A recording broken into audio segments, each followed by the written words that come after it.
Bill Goldberg से बात करते हैं। ये आइए। हेलो हेलो हेलो गालिब भाई, हेलो। कैसे हैं? मैं ठीक, आप सुनाए कैसे हैं? बस बढ़िया। अच्छा गालिब भाई, मैं ये जानना चाहता था, ये जो टीटीपी वगैरह का चल रहा है पाकिस्तान हाँ में, जी, हाँ आप जी। तो बहुत लास्ट ईयर भी बोल रहे थे कि ये सब होगा, हम्म। और आपकी प्रोफेसी तो बिल्कुल मतलब 13-14 महीने में ही बिल्कुल सामने आ गई। लेकिन जी जी। हमारे यहाँ तो जो ये टुन्नी है, ये तब भी बड़े खुश हो रहे थे। ये कह रहे थे, देखो भाई वहाँ तालिबान आ गया, देखो इंडिया में बड़ा अच्छा है, पेट्रोल के रेट महंगे हैं तो क्या हुआ, देखो वहाँ सस्ते हैं, वहाँ हम्म। चले जाओ, है ना। हाँ। और आज आज कुछ इस तरह का बन रहा है कि अब वो पाकिस्तान की नहीं मान रहे, तो आपको ऐसा लगता है कि कुछ मतलब हमारी सरकार जो है उनके साथ कुछ इंडियन गवर्नमेंट हम्म। तालिबान के साथ राब्ता करके और कुछ नई कुछ एक्सेस बन सकती है? क्योंकि पहले तो नॉर्दर्न अलायंस को सपोर्ट करते थे। तालिबान के साथ इंडिया ओपनली कुछ भी नहीं कर सकता। कोवर्ट ऑपरेशंस में हो सकती हैं बातें, मगर असल में ना इंडिया और पाकिस्तान के ताल्लुकात इतने खराब नहीं है। पाकिस्तानी मीडिया में इस टाइम कुछ नई बातें ऐसी ब्रेक हो रही हैं जिनसे ये लग रहा है कि असल में अभी आने वाले 1-1.5 साल में बहुत प्रोग्रेस होगी। वो मैं आपको बता रहा हूँ कैसे हम्म। कि आज ही जावेद चौधरी हैं, पाकिस्तानी बड़े काफी बड़े जर्नलिस्ट हैं, पाकिस्तानी आर्मी की काफी बिडिंग करते हैं, ठीक है। हम्म। तो अब वो बाजवा से मिले थे पिछले कुछ दिनों में, और अब वो बाजवा का नैरेटिव पूरे का पूरा सामने पेश कर रहे हैं और आर्मी का इस टाइम। तो मैं प्रो आर्मी नहीं हूं, आप लोगों को पता है, ठीक है। मैं पाकिस्तान की आर्मी के इंटरफेरेंस को फौज में बिल्कुल भी पसंद नहीं करता, और मैं ये चाहता हूं कि वो बिल्कुल अपनी अपनी अपने कॉन्स्टिट्यूशनल रोल तक महदूद रहे। मगर एक चीज हुई थी पिछले साल में, वो क्या हुई थी कि जनरल बाजवा ने प्राइम मिनिस्टर नरेंद्र मोदी से बातचीत शुरू की थी, और बड़े सिंसियरली एक गुफ्तगू शुरू की थी जिसमें इमरान खान को ऑन बोर्ड लिया गया था।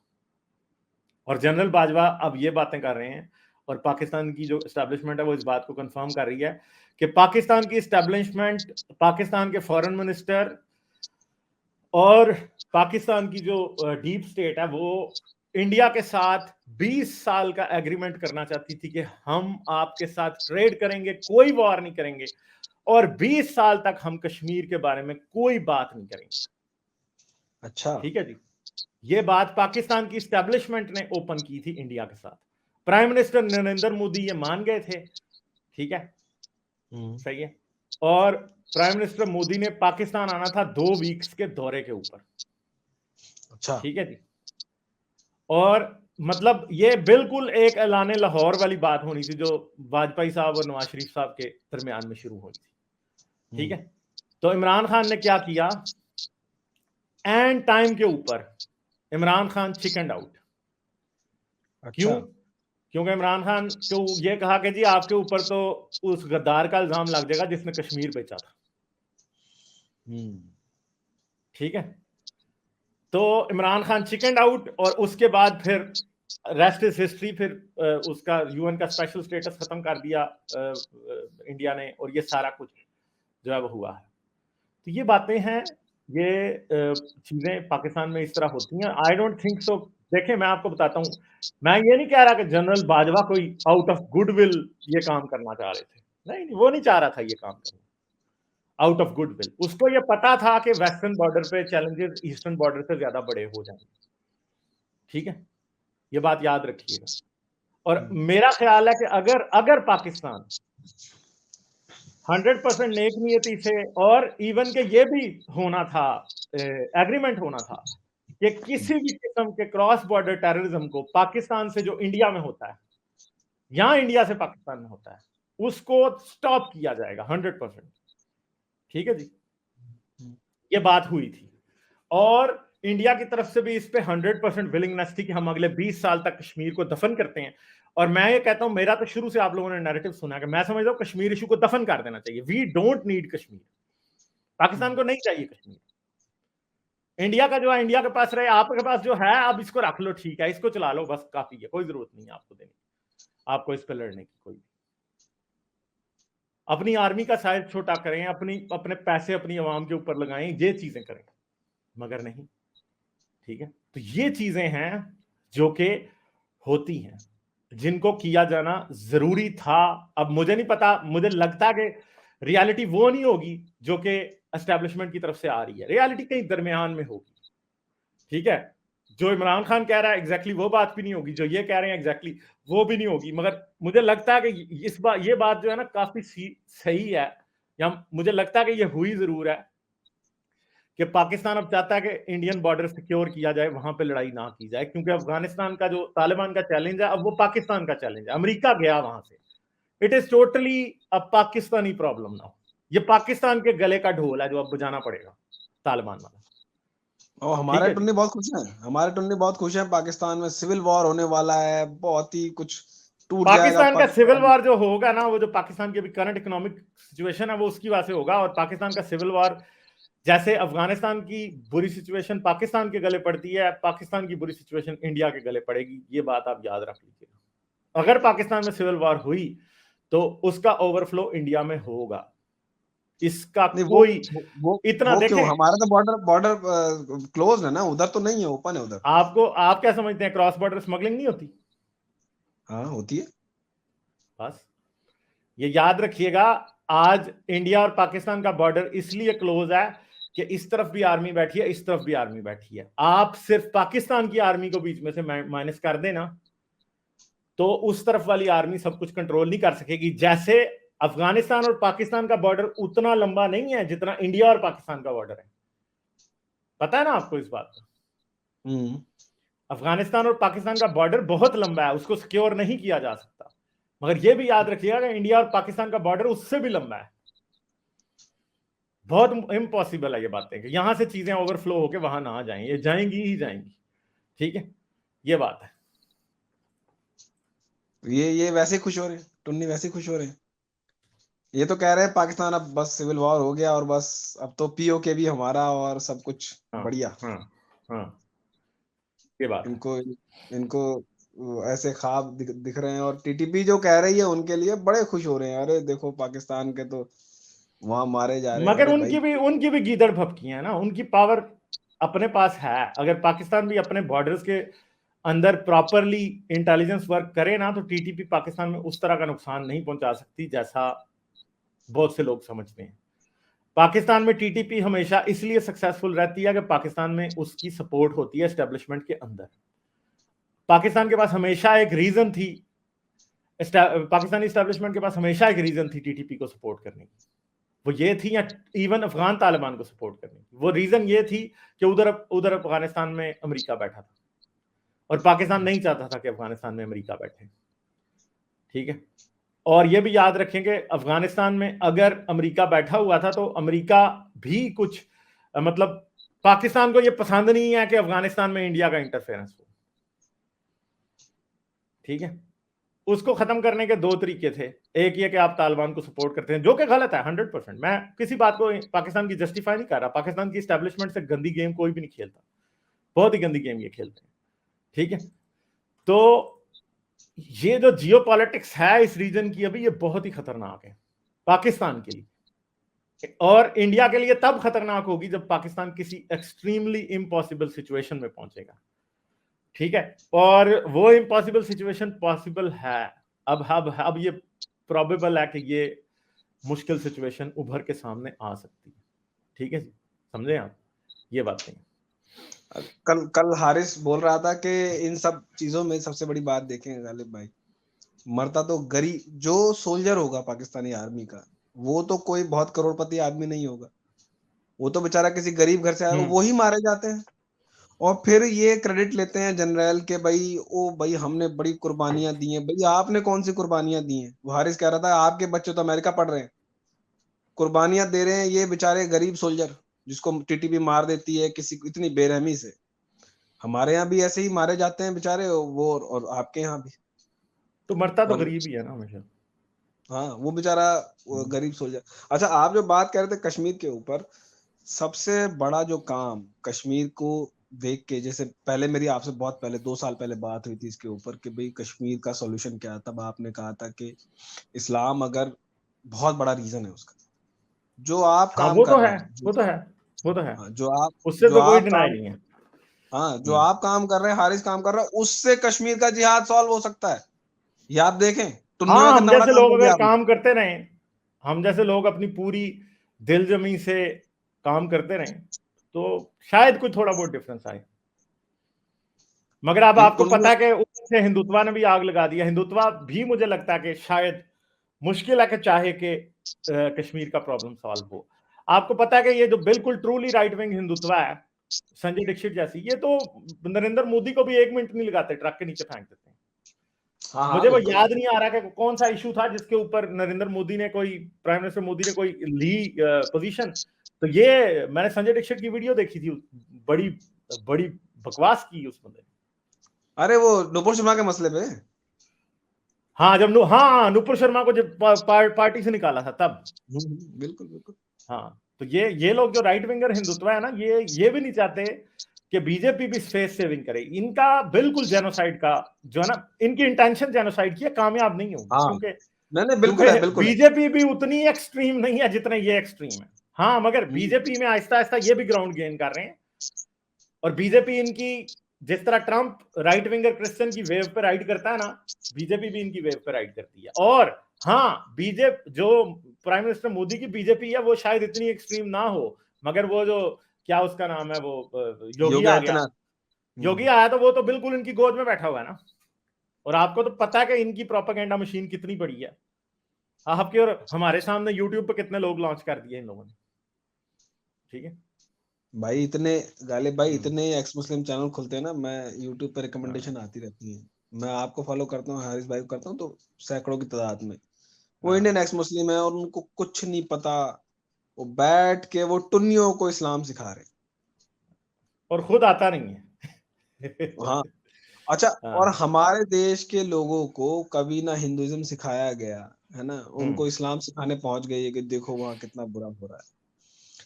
जो आप हिंदुत्व आइडियोलॉजी की बात करना कि बीजेपी ऐसी नहीं है, ऐसा ऐसा क्या होता है ना, देखें, जो लीडर आता है ना, उसके बाद जो अगला लीडर इमर्ज होता है वो उससे ज्यादा एक्सट्रीम होता है। तो ये ऐसा नहीं है कि मोदी जी ऐसा नहीं चाहते, ये सब एक ही लेबोरेटरी से निकले मैं हैं। ये नहीं वो कह रहा कि मोदी जी ऐसा नहीं चाहते, मैं कह रहा हूं कि मोदी उतना एक्सट्रीम नहीं है जितना ये उसे चाहते हैं अभी भी। हाँ, ये इनका एक्सट्रीम तो वो इनका है, तो इरादा एक्सट्रीमिस्ट वही वो है। है। इमरान हाँ खान, ट्रंप और मोदी मेरे ख्याल में एक बराबर के हैं। बिल्कुल बिल्कुल बिल्कुल। हाँ, ये सब जहालत की इंतहा है सारे के जहालत की सारे। इंतहा है, जहालत के मीनार है। हाँ, और ये जो हमारी जो आरएसएस के लेबोरेटरी है, उनका बिल्कुल पक्का इरादा यही है कि एक बार इंडिया में ना जेनोसाइड हो जाए। इनका इरादा यही है। और देखो, इतना बड़ा नंबर है, वो आप मार तो सकते नहीं, बस आप ये हल्की हल्की आंच लगा के अपनी जो है ना पॉलिटिकल, वो आप गेन करते रहेंगे। और गालिब भाई, आप ये देखें कि इनका ये एजेंडा चलता है। जो गरीब गरीब आदमी है ना, हमारे हिंदू, जिसको आप मान लें, चलो आप, उसको इस बात से दिक्कत नहीं है मेरे घर में रोटी नहीं बनी, उसको इस बात की खुशी है कि उस मुसलमान के घर में भी नहीं बनी। ये उसको इस बात की खुशी दे रहे हैं बस कि देख, उसके घर में बन गई ना, तो इसी वजह तेरे घर में नहीं बन रही, तू इस बात से खुश हो कि उसके घर में भी नहीं बनने दे रहे हम। बस ये इतना इतना डेंजरस इनका नैरेटिव है। और इनके पास आज की डेट में सब सोशल मीडिया, सब कम्युनिकेशन के साधन है, और पूरा पॉलिटिकल पावर भी है। और अब तो ये मतलब अब वही बात है ना कि यहाँ तक आ गए, अब आगे क्या करें। The next logical step is killing of some people, few people, और दंगा कराएं या कुछ ऐसा, they are doing it।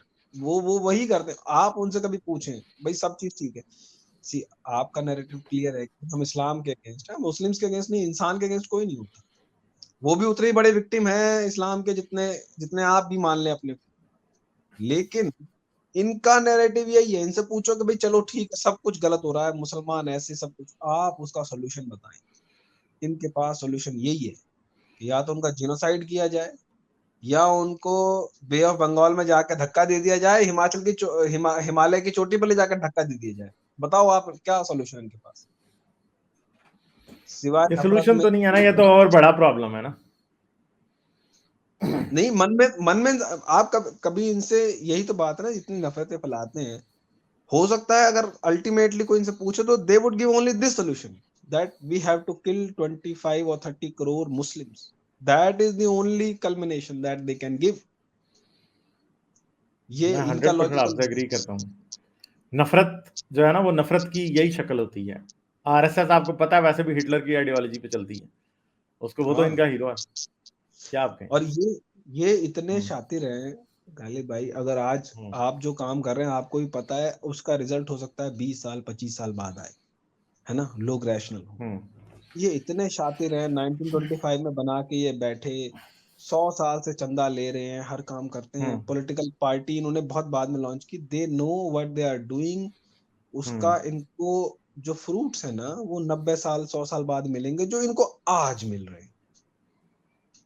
आज ये रेडिकलाइज सोसाइटी देख रहे हैं। आज आप देखें कि मतलब मोदी जी के आने के बाद एक काम जो इस देश में हुआ कि जो जो जाहिल लोग थे ना वो निकल निकल के ऐसे बाहर आए, एकदम ऐसे बाहर। मतलब हमें नहीं पता था कि मेरे अंकल, मेरे मामा, मेरे चाचा इतने जाहिल होंगे, एकदम से निकल के आए। जब मोदी जी आए एकदम से पता लगा कि ये मोदी जी के सपोर्टर है ना, तब दिल से निकली वो जो बात जो डिनर टेबल पे नहीं कर सकते थे आप, वो जो अब अपने इन्होंने मन में करनी है रखते खुल्लम थे, खुल्ला।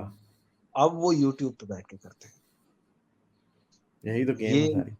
हाँ, ये मोदी जी का एवर लास्टिंग इन्फ्लुएंस है, जो मोदी जी पिछले 8 साल में करके गए हैं। हम शायद जो अच्छा, आपने एक वो रिकमेंड की थी देखो सुनो जाने की, पाकिस्तानी हिस्ट्री। हाँ हाँ हाँ जी। मैंने वो बैठ के देखी पूरी। अच्छा, वाह वाह। हाँ, अरे बड़ा बड़ा अच्छा लगा। और हालांकि उसने शुरुआत की बहुत कम बताई है, 50-60 की कम बताई, लेकिन जैसे जैसे वो 80s 90s पे आया तो उसने बहुत बताई। उसको देख के तो लगता है कि ये मतलब कुछ भी करवा लो इनसे, हाँ, हमारे जनरल जो आ जाए तो वो हाँ सुप्रीम हाँ, कोर्ट के चीफ जस्टिस को भी पकड़ लें। सुप्रीम कोर्ट है बिकी हुई, वकील है बिके हुए, मुल्ला बिका हुआ, पॉलिटिशियन बिका हुआ, ऑफिसर ब्यूरोक्रेसी बिकी हुई। कौन है जिसने पाकिस्तान को बर्बाद करने में अपना किरदार नहीं अदा किया? हर किसी, इतना गंदा रोल है पाकिस्तान का, मगर आखिर में सबसे जो गंदा रोल है वो पाकिस्तान की इस्टेब्लिशमेंट का। हाँ, आपने जो बहुत ही मुल्ला गंदा। नंबर 1 बताया था ना कि हाँ सबसे खतरनाक मुल्ला, वो कौन है? वो लाल मस्जिद वाला अब्दुल हाँ अजीज, क्या नाम है उसका बंदे का? हाँ, मौलाना अब्दुल अजीज, उस ओ, अब्दुल उस रशीद पे गाजी जाके, का भाई मार, वो आपने बहुत हाँ, अच्छी, वो फैसल बड़ाइश ने बहुत अच्छी वो बनाई हुई है वो एपिसोड लास्ट जिनके में, अंदर हाँ, लाल मस्जिद वाला वाकया हुआ है, वो बहुत अच्छी। वो पाकिस्तान का सबसे बड़ा एजुकेशनल चैनल है मेरी नजर में। हिस्ट्री के ऊपर एजुकेशन ये देखो सुनो जानो से ज्यादा किसी ने नहीं दी। बहुत ही अच्छा चैनल। ठीक है। उसने लास्ट में जाके उसके बारे में, लाल मस्जिद के बारे में बताया। बताओ, वो बंदा बंदा आज तक बैठा हुआ है वहां पे। हाँ, आज भी बैठा हुआ, देखें आप कैसे स्टूज हैं इन्होंने पाले हुए कि वो आज भी बैठा हुआ है और उसका कोई कुछ नहीं बिगाड़ सकता। उस बेगैरत मौलवी का, आई एम सॉरी टू से, मेरे मुंह से उसके लिए ऐसे लफ्ज निकलते हैं, उसका कोई कुछ नहीं बिगाड़ सकता। ठीक है। वो आज से 20 साल पहले ये फतवा लेके आ रहा है कि अगर पाकिस्तानी सोल्जर कोई हाँ मर जाए तो उसका नमाज जनाजा ना पढ़ो, हाँ, उसको शहीद ना बोलो। बताओ। शहीद ना बोलो। और वाकई ऐसे अखबार भी थे, उम्मत अखबार कराची का, कुछ और इस तरह के अखबार थे जिन्होंने पाकिस्तान के फौजियों को हलाक और तालिबान को और लाल मस्जिद के दहशतगर्दों को उन्होंने शहीद लिखा है। बताओ। पता है, ऐसा भी था वक्त, ये हुआ है। कराची में ऐसे अखबार चलते थे, इस्लामाबाद पिंडी में ऐसे अखबार चलते थे जो कि पाकिस्तान के फौजियों को हलाक और इनको शहीद कह रहे थे, दहशतगर्दों। सोचे आप। मतलब ये इसका मतलब है कि वो एस्टैब्लिशमेंट के भी कंट्रोल से बाहर थे। एस्टेब्लिशमेंट के लोग थे वो, फिर एंड पे उनकी एस्टेब्लिशमेंट से होगी टक्कर और उन्होंने फिर बदमाशी शुरू कर दी। मैं उस टाइम यूनिवर्सिटी में था ना, हमारी यूनिवर्सिटी क्योंकि लाल मस्जिद जो है ना, ये इस्लामाबाद का एक बड़ा मेन एरिया है जहां पे ये सिचुएटेड है। ठीक है। पहली तो बात यह है कि जहां पे लाल मस्जिद है ना, उससे सिर्फ और सिर्फ 500 या 450 मीटर दूर आईएसआई का हेड ऑफिस हाँ, है। आपके लिए बात बहुत नई होगी। ठीक है, नहीं नहीं, वो अपारा बता में रहा था। आईएसआई का हेड ऑफिस है। ठीक है, आईएसआई के उस हेड ऑफिस से विद इन 500 मीटर्स ये हैं लाल मस्जिद। और लाल मस्जिद से थोड़ी सी आगे कोई दो, मेरे ख्याल है कुछ थोड़े से 100 मीटर दूर वो जामे हफ्सा वगैरह हैं। जामे हफ्सा शायद कहीं और थी, चिल्ड्रंस लाइब्रेरी है जिस पे इन्होंने कब्जा कर लिया था। हाँ, वो ठीक है। बता रहा था, सारा बता रहा था वो। हाँ, तो इन्होंने फिर गंद डाला, ये इन्होंने मसाज पार्लर चाइनीज बंद कराने शुरू कर दिए। इन्होंने फिर एक कोई औरत थी उसके ऊपर इल्जाम था कि वो जो है वो कोई उसका कोई इस तरह का बिजनेस था, इन्होंने उसको उठा लिया, जाके बंद कर दिया, फिर ये चाइनीज को उठा के लाल मस्जिद में जाके इन्होंने कैद कर दिया, बहुत गंद मचाया इन्होंने उस टाइम। तो आपको ये नहीं लगता कि अब ये फिर से आने वाला टाइम? नहीं, मुझे नहीं लगता। मेरे ख्याल में अभी इसका चांस बहुत कम है। पाकिस्तान की एस्टेब्लिशमेंट अगर अभी थोड़ा सा एक्शन ले ले तो आई थिंक ये मसला नहीं आएगा। मतलब पहले से कमजोर हो गया टीटीपी अब? टीटीपी अभी उतनी स्ट्रांग नहीं हुई जितनी उस टाइम थी, और वाकई टीटीपी की सपोर्ट थी इनको ना, मौलाना अब्दुल अजीज को और मौलाना अब्दुल रशीद को, ठीक है, इनको सपोर्ट थी, टीटीपी ही की सपोर्ट थी, अफगानिस्तान से इनको सपोर्ट थी, तालिबान इनके पीछे थे, अलकायदा तक से इनके ताल्लुकात थे असल में। और अभी भी पाकिस्तान में दहशतगर्दी का जो नेटवर्क एग्जिस्ट करता है उसके फिर होंगे ताल्लुकात इनसे, पक्की बात है। और ये भी आप ना समझेंगे ये पाकिस्तान की एस्टेब्लिशमेंट से हमेशा इनकी लड़ाई थी यार, ये वो पौधे हैं जो कि पाकिस्तान की एस्टेब्लिशमेंट ने अपने हाथ से लगाए हैं।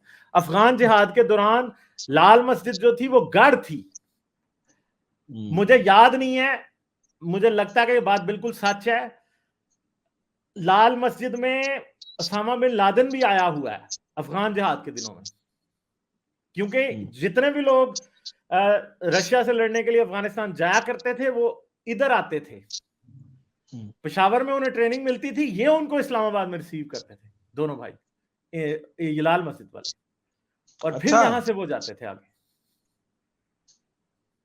तो ये तो टेररिस्ट है, ये मौलवी टेररिस्ट है। मेरे ख्याल में पाकिस्तान में इस बंदे को, ये बंदा बिहाइंड बार्स होना चाहिए था, बल्कि ये तो भाई ये वापस बना बैठा कैसे है ये सोचें आप, क्योंकि एस्टेब्लिशमेंट का ये बहुत पुराना एसेट है, उनका वफादार कुत्ता था ये, जिसको बाद में जो बावला हो गया उन्होंने दोबारा इसको इलाज करके वापस वहां बिठा दिया, और कोई बात नहीं, ये मसला है।